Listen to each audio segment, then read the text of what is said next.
हिमाचल प्रदेश के चंबा नाम के सुंदर कस्बे में एक दुखीराम नाम का आदमी अपने भाई सुखीराम और पत्नी सुरेखा के साथ रहता था। दुखीराम और उसका भाई सुखीराम दोनों ही गांव में खेती किया करते थे और फल सब्जियां वगैरह उगाकर बाजार में बेचते थे। सुखीराम हमेशा अपने आप से खुश रहता था, जबकि दुखीराम उससे बिल्कुल विपरीत था। एक दिन सुबह सुबह दोनों भाई अपने अपने खेत में काम करते हुए, कल रात को इतनी बारिश हुई, लेकिन पता नहीं क्या मेरी जमीन की तो ढंग से सिंचाई भी नहीं हुई है। लगता है मेरे खेत में बारिश कम हुई है।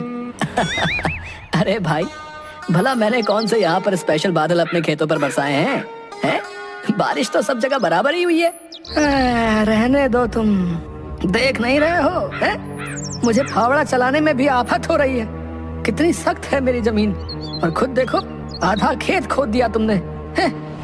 प्यारे भाई, हम दोनों सुबह साथ में खेत में आए थे, तब से मैं खेत में लगातार लगा हुआ हूँ और तुम कभी मुझे देख रहे हो। शिकायत छोड़ो, काम करो। अरे जाओ जाओ, बड़े आए नसीहत देने वाले हैं। मेरी तो किस्मत ही फूटी हुई है। सुबह सुबह बिल्ली जो रास्ता काट गई थी। शाम को खेत से वापस लौटते वक्त, भाई आजा, साइकिल पर बैठ जा, साथ में घर पहुंच जाएंगे। अब इतना बोल ही रहे हो तो चलो छोड़ दो घर तक।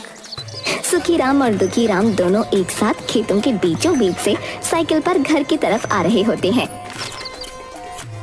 अरे भाई, कौन कहता है कि सुख के वक्त दुख नहीं होता और दुख के वक्त सुख? सुख दुख दोनों साथ में आ रहे हैं। उनकी बात सुनकर सुखीराम साइकिल कनुआ की दुकान के पास रोककर कहता है, अरे कनुआ भाई, मेरे भाई का नाम दुखीराम है, पर वो हमेशा प्रसन्न चित्त ही रहता है, समझे? ईशान होकर साइकिल से उतरता है और उतरते वक्त उसकी धोती साइकिल की चेन में अटक कर फट जाती है। अरे अरे, रहने दो सुखीराम, तुमने जानबूझकर मुझे साइकिल पर बैठाया था ताकि गांव वालों के सामने मेरी धोती फाड़ सको। हे भगवान, कैसा भाई दिया है मुझे। मेरी किस्मत में कितने दुख लिखे हैं। लो भाई, कथा शुरू हो गई। अब बताओ सुखीराम, मैंने कुछ गलत कहा था क्या? ऐसी लीला तो हमारे चंबा में ही देखने को मिलती है, जहाँ सुखीराम हमेशा खुश और दुखीराम रोता हुआ मिलेगा। सुखीराम, तुमने आज बहुत गलत किया है मेरे साथ। भाई, मैंने तो तुम्हारी मदद की थी बस। अरे सुनो भाई। शाम के वक्त चाय की टपरी पर कुछ लोगों के साथ मुखिया भी गप्पे लड़ा रहा होता है। तभी वहाँ दुखीराम आता है। आओ भाई दुखीराम, कैसे हो? अरे रमेश, अरे दुखीराम के लिए चाय का गिलास लाओ भाई। धन्यवाद मुखिया जी, धन्यवाद। लो भाई, गर्मा गर्म चाय पियो। दुखीराम चाय लेता है और पीने लगता है। अरे साथ में मट्ठी तो दो रमेश भाई, दुखीराम को अकेले चाय पिलाओगे बस? रमेश मट्ठी भी दुखीराम को देता है। अरे वाह, आज का दिन तो बहुत अच्छा है मेरा, चाय फ्री में और साथ में मट्ठी भी। अच्छा भाई रमेश, चलते हैं। चाय के पैसे का तो तुझे समझा दिया है। जी मुखिया जी, ठीक है। रुकिए मुखिया जी, मैं भी चलता हूँ। मुझे काम से पठानकोट के लिए बस पकड़नी है। वो मेरी बुआ हॉस्पिटल में है वहाँ। और कलुआ मुखिया जी के साथ वहाँ से खिसक लेता है। अरे रमेश भाई, क्या मस्त चाय बनाई है आपने। मजा आ गया। अच्छा रमेश भाई, चलता हूँ, है मुझे काम से जाना है। हाँ भाई, काम से सबको ही जाना है। तुम्हारा टोटल 90 रुपए हो गया, 3 चाय और 3 मट्ठी। हैं? क्या बोल रहे हो रमेश भाई? मुझे तो चाय मुखिया जी ने पिलाई है ना। खाक मुखिया जी ने पिलाई है।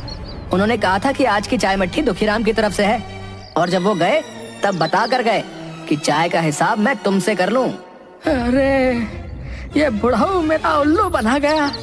किसी दिन इसे नदी में धकेल दूंगा, बता रहा हूँ। और न चाहते हुए भी सारे पैसे देकर बड़बड़ाता हुआ रावी नदी के किनारे एक पहाड़ की चोटी पर आकर बैठकर अपनी जिंदगी को कोसने लगा। क्या बेकार जिंदगी है इंसान की, बस दुख तकलीफें हैं, और मेरी जिंदगी तो परेशानियों से भरी है। धिक्कार है मुझे इस जिंदगी पर। तब दुखीराम सामने खुले आसमान में उड़ते हुए एक बाज को देखता है। और देखते ही देखते वो बाज आसमान से नीचे जमीन पर डुबकी लगाते हुए अपने पंजों में एक सांप को दबोच लेता है और दुखीराम के बिल्कुल सामने एक सूखे हुए पेड़ पर बैठकर उसे खाने लगता है। अरे वाह, क्या शाही जिंदगी है इस बाज की। देखते ही देखते बाज अपने शिकार को खा लेता है और उड़ जाता है। मजा आ गया देखकर भाई, सच में राजाओं की जिंदगी जीता है ये बाज। काश मैं इंसान ना होकर बाज होता। हे भगवान, मुझे नहीं रहना इस इंसानी वेश में, मुझे इस बाज की तरह आसमान में उड़ना है। ना कोई फिक्र है, ना कोई टेंशन, बस आजादी से उड़ो और जब मन आए शिकार करो। मजे की जिंदगी चाहिए मुझे। तभी वहाँ अचानक से दुखीराम के पीछे से एक बूढ़े गडरिये की आवाज आती है। क्या बात है बेटा, बहुत दुखी हो अपनी जिंदगी से? अरे आप कौन हो बाबा, पहले कभी नहीं देखा आपको। मेरी बात छोड़ो बेटा, लेकिन इस अनमोल जिंदगी को क्यों कोस रहे हो? मानव जन्म तो करोड़ों जन्मों के बाद मिलता है। अपनी मान्यता को चुनौती दें। अधिकांश व्यावसायिक विचार कारगर नहीं होते, कम से कम उनके मूल रूप में। जैसा पीटर ड्रंकर ने कहा था, हर सफलता की जड़ में गलत मान्यता होती है। व्यावसायिक असफलता का एक मुख्य कारण यह है कि व्यवसाय के मालिक या एग्जीक्यूटिव बिना किसी मूल्यांकन या जांच के कुछ मान्यताओं पर विश्वास कर लेते हैं। वे यह मान बैठते हैं कि उनका प्रोडक्ट या सेवा दूसरों की तुलना में उत्कृष्ट है। वो मान लेते हैं कि वे उन प्रोडक्ट या सेवाओं को पर्याप्त संख्या में मुनाफे के साथ बेच सकते हैं। वे इससे आगे यह भी मान बैठते हैं कि यह मुनाफा जितना ज़्यादा होगा कि यह किसी अन्य विकल्प की तुलना में उनके समय और धन का ज़्यादा आकर्षक निवेश साबित होगा। किसी भी तरह का अपरिवर्तनीय समर्पण करने से पहले अपनी सभी मान्यताओं की सावधानीपूर्वक जांच कर लें।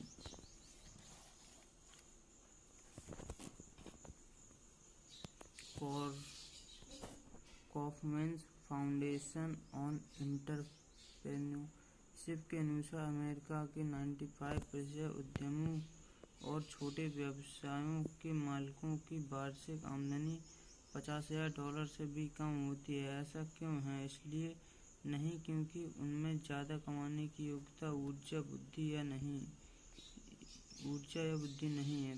तथ्य यह है कि अगर किसी व्यक्ति में नया व्यवसाय शुरू करने का साहस और मुश्किल काम करने की इच्छा हो, तो इसी बात से यह साबित हो जाता है कि उसमें सामान्य से अधिक नैसर्गिक योग्यता है। अधिकांश उद्यमियों की कम आमदनी और सफलता का मूल कारण अनुशासन की कमी है। उनमें इतना अनुशासन नहीं होता कि वे किसी व्यवसाय को शुरू करने से पहले ही उसके हर पहलू की अच्छी तरह अध्ययन कर लें। उनमें निष्कर्षों पर कूदने और सर्वश्रेष्ठ की आशा करने की प्रवृत्ति होती है। उनमें अपनी मान्यताओं की जांच करने के अनुशासन का अभाव होता है। इसी वजह से वे असफल हो जाते हैं। अपने साथ ऐसा न होने दें।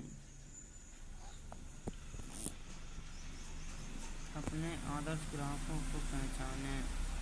अपने आदर्श ग्राहक को पहचानने और तय करने का अनुशासन भी होना चाहिए। किसी प्रकार का व्यक्ति आपके प्रोडक्ट या सेवा को पर्याप्त मात्रा में और उस कीमत पर खरीद सकता है और खरीदेगा जो आप व्यवसाय में बने रहने के लिए तार्किक रूप से उससे मांगेंगे।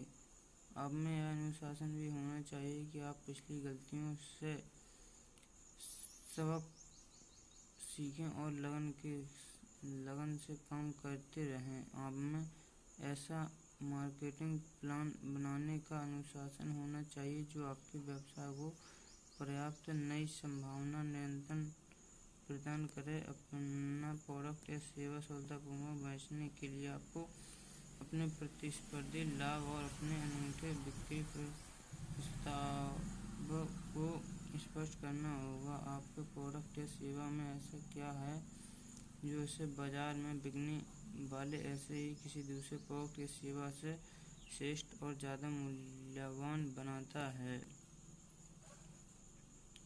आपको प्रारंभ से अंत तक पूरा बिक्री नियंत्रण विकसित करने के अनुशासन की ज़रूरत है ताकि स्वाभाविक ग्राहक ठोस ग्राहक में बदल जाए।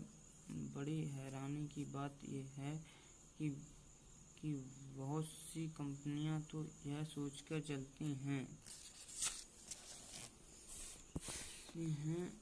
कि उनका प्रोडक्ट या सेवा अपने आप बिक जाए, भले ही उनके पास श्रेष्ठ बिक्री तंत्र हो या ना हो।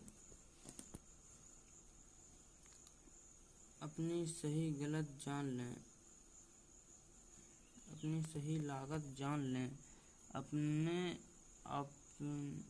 आप में अपने प्रोडक्ट और सेवा की सटीक लागत और उचित कीमत तय करने का अनुशासन भी होना चाहिए। वॉलमार्ट काफ़ी हद तक इस क्षेत्र में माहिर होने के कारण ही इतिहास का सबसे बड़ा रिटेलर बना है।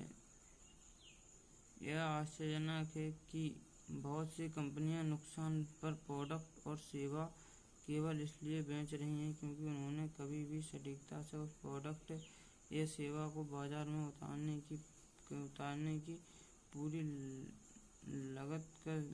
लागत का सटीक हिसाब नहीं लगाया। अपने पुरानी कहावत सुनी होगी, हमें हर सामान बेचने पर नुकसान होता है लेकिन ज़्यादा संख्या में बेचने से इसे बराबर करने का प्रयास करते हैं। जाहिर है यह संभव नहीं है। आपके पास एक गुणवत्ता नियंत्रण तंत्र होना चाहिए जिससे आपके द्वारा बेचे जाने वाले प्रोडक्ट या सेवा की गुणवत्ता इतनी अधिक हो कि ग्राहक संतुष्ट हो जाए। इन्हें इतना संतुष्ट होना चाहिए कि वे खुशी आपका प्रोडक्ट आपके दौरान खरीदें और अपने मित्रों को भी खरीदने की सलाह दें। आपको ग्राहक सेवा नीति तय करने के अनुशासन की भी ज़रूरत है, यानी आपको ग्राहकों को साथ इतना अच्छा व्यवहार करना चाहिए कि वे आपके प्रति वफादार रहें और आपके प्रति विश्वास के बजाय आपका प्रोडक्ट ही खरीदें।